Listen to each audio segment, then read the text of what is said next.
The fire was moving faster than any of them had expected. By noon, it had jumped the firebreak. By 2 o'clock, it had taken 300 acres of Douglas fir. By 4, the crew boss was looking at his map, and then at the smoke, and then at his map again, and the expression on his face was not reassuring. He turned to the 12 men behind him. 8 of them were Americans. 4 of them, 2 months ago, had been German soldiers. "We're going in from the North Ridge," he said. "All of you." Nobody argued. There was no time.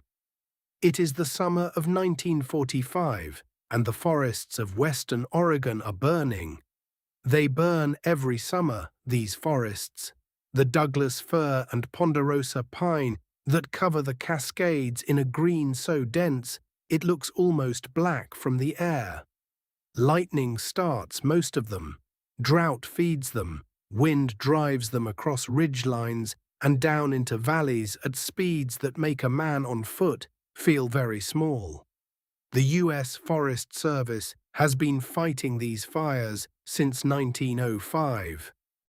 By the summer of 1945, it is fighting them with whoever it can find. The men are gone. 2 million of them, roughly from the western states alone, now in Europe or the Pacific, or the slow grinding work of occupation. The Forest Service has women, older men, teenagers, and since 1944, something else entirely: German prisoners of war.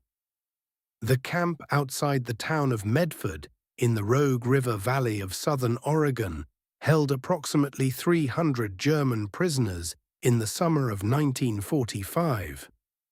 Most had been captured in North Africa or France. Most were in their 20s. Most had been soldiers, which meant they were in reasonable physical condition and accustomed to being told what to do, both qualities that the Forest Service found useful. A man named Hans Berger had been captured in Tunisia in May 1943. He was 26 years old, a carpenter's son from a town in Bavaria, and he had spent the 2 years since his capture moving through the Army's prisoner processing system with a patience that was mostly the patience of a man who has no other options.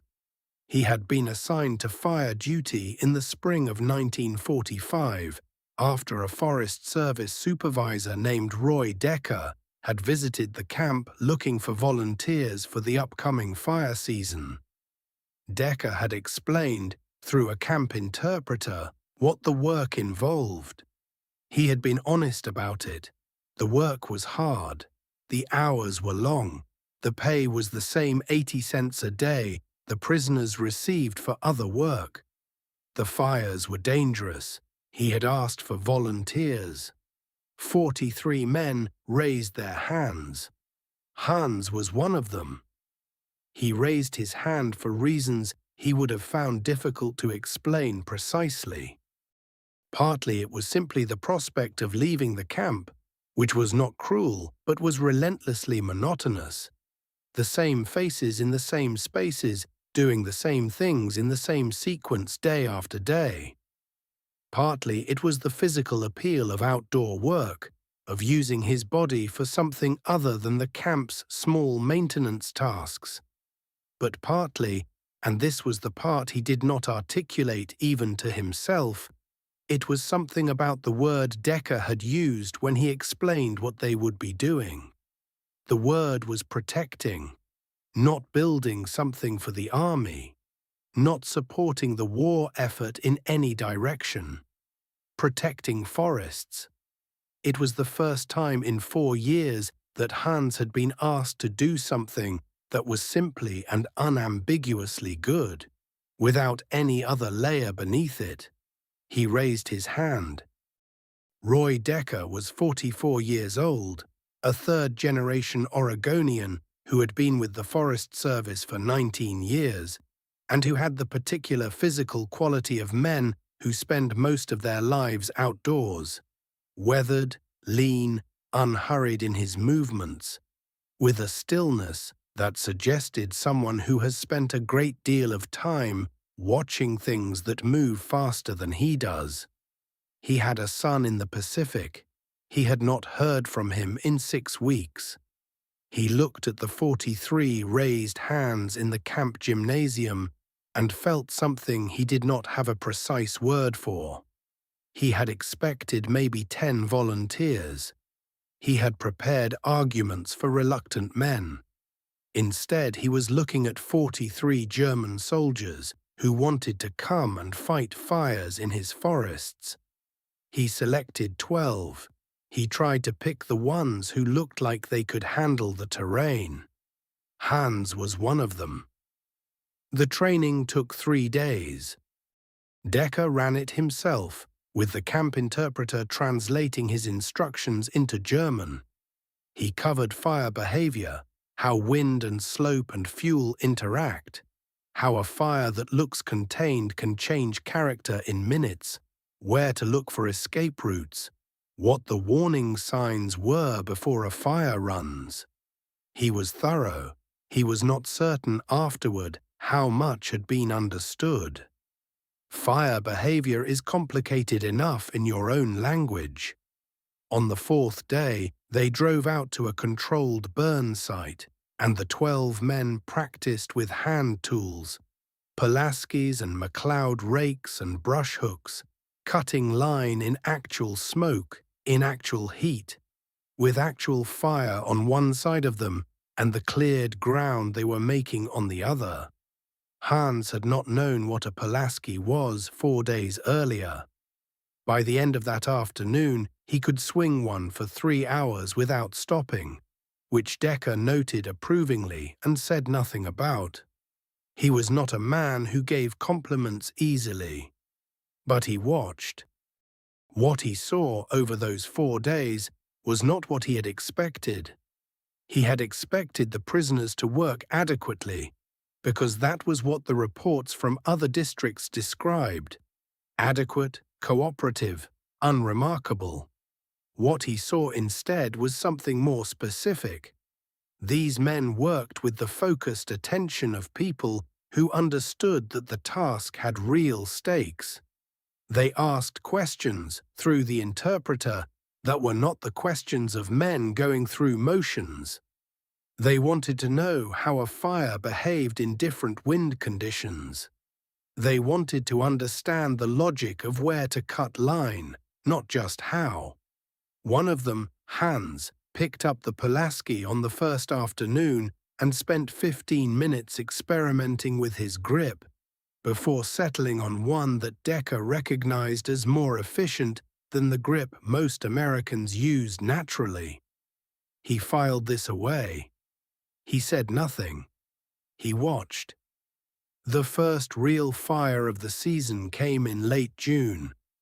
A lightning strike in the Umpqua National Forest, 20 miles east of Roseburg, that had been small enough to monitor on Tuesday and serious enough to mobilize crews by Thursday morning. Hans was in the second truck. What he remembered afterward about that first drive in was the smell, the particular combination of smoke and pine resin and something else he couldn't name, something that was the smell of the fire itself, which he had not expected to have its own smell distinct from the wood it was burning, and the color of the light, which filtered through the smoke in a way that made the afternoon look like early evening.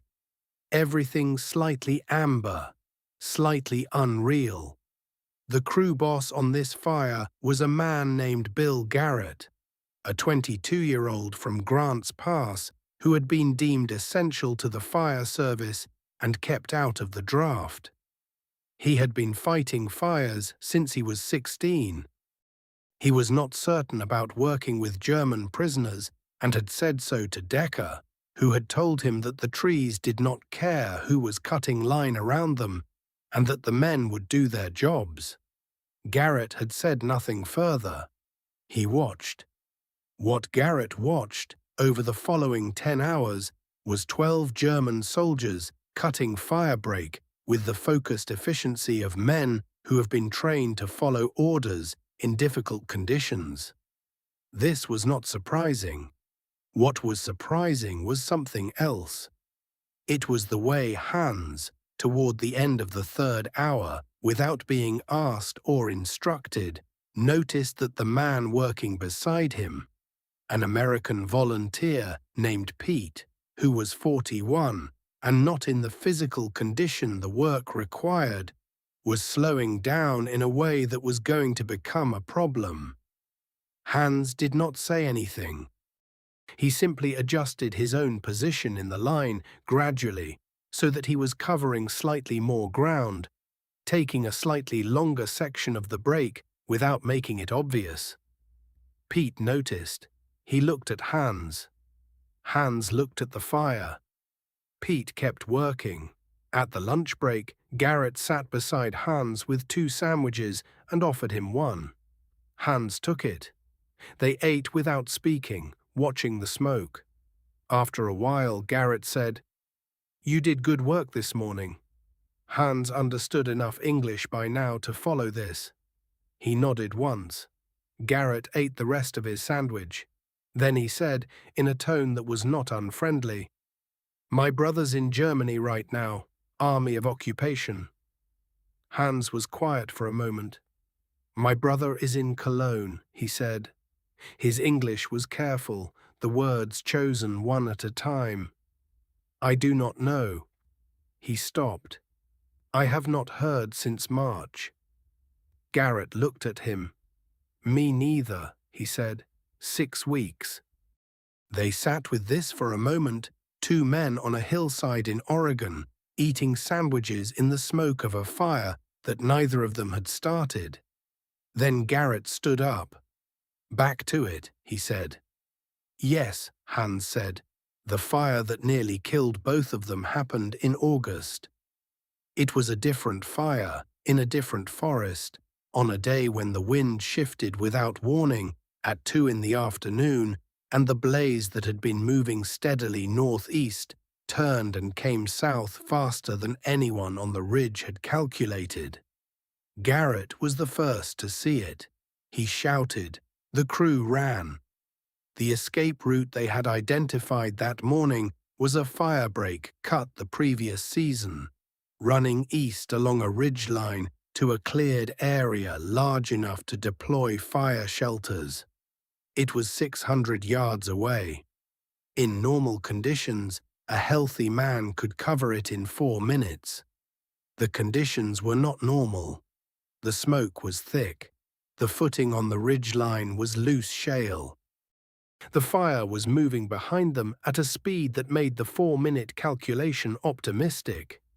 Pete fell. He went down on a section of loose rock, one ankle turning badly, and was on the ground before anyone had time to react. The crew was past him before they could stop, momentum and fear carrying them forward, and then Hans was beside Pete, pulling him up, getting a shoulder under his arm and moving.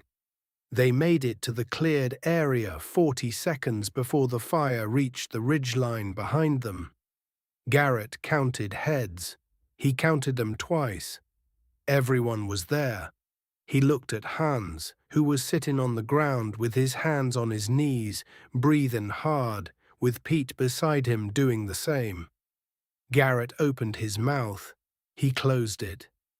He put his hand on Hans's shoulder for a moment. That was all. The fire season ended in October. The prisoners were returned to the camp and, in the spring of 1946, repatriated to Germany as part of the broader process of returning the hundreds of thousands of German POWs held across the United States. Before the trucks came to take them back to the main processing camp, Decker drove out to say goodbye. He had not planned to. He found himself doing it anyway. He shook hands with each of the 12 men. With Hans, he held the handshake a moment longer than the others. "Good work," he said. Hans nodded. He had understood those 2 words since his first week in Oregon. Decker drove back to Medford. He requested the same crew the following spring, not knowing yet that they would all be gone by then. Hans returned to Bavaria.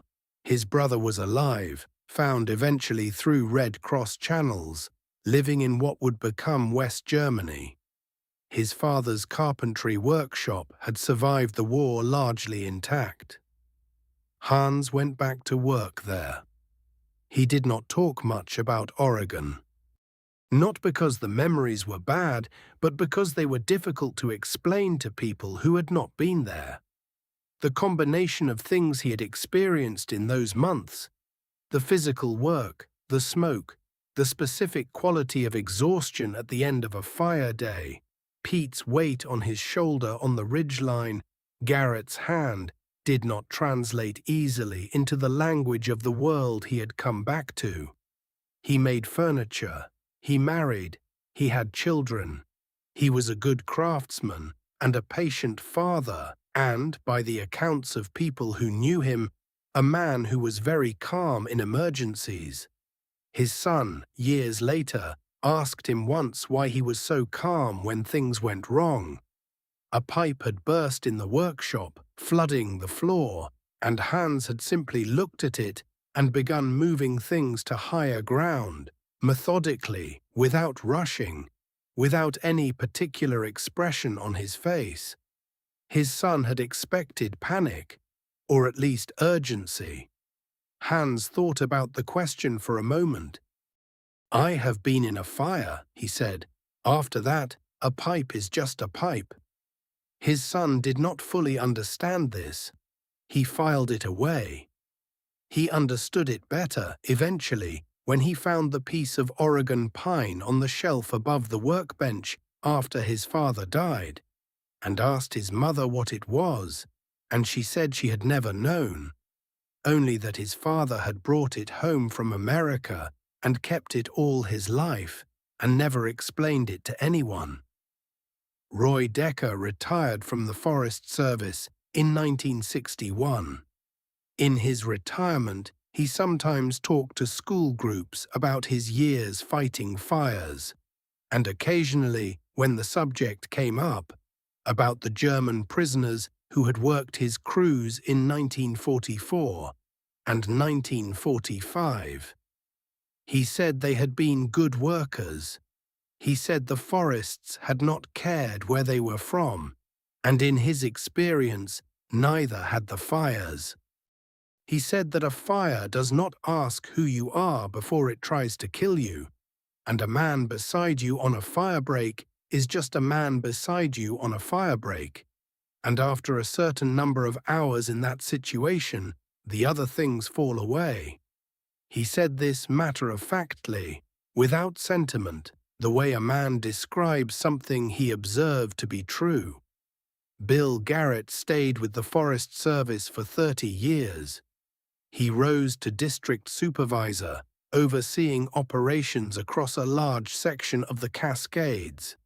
He was known as a demanding boss who had very little patience for people who didn't pull their weight and considerable patience for people who did.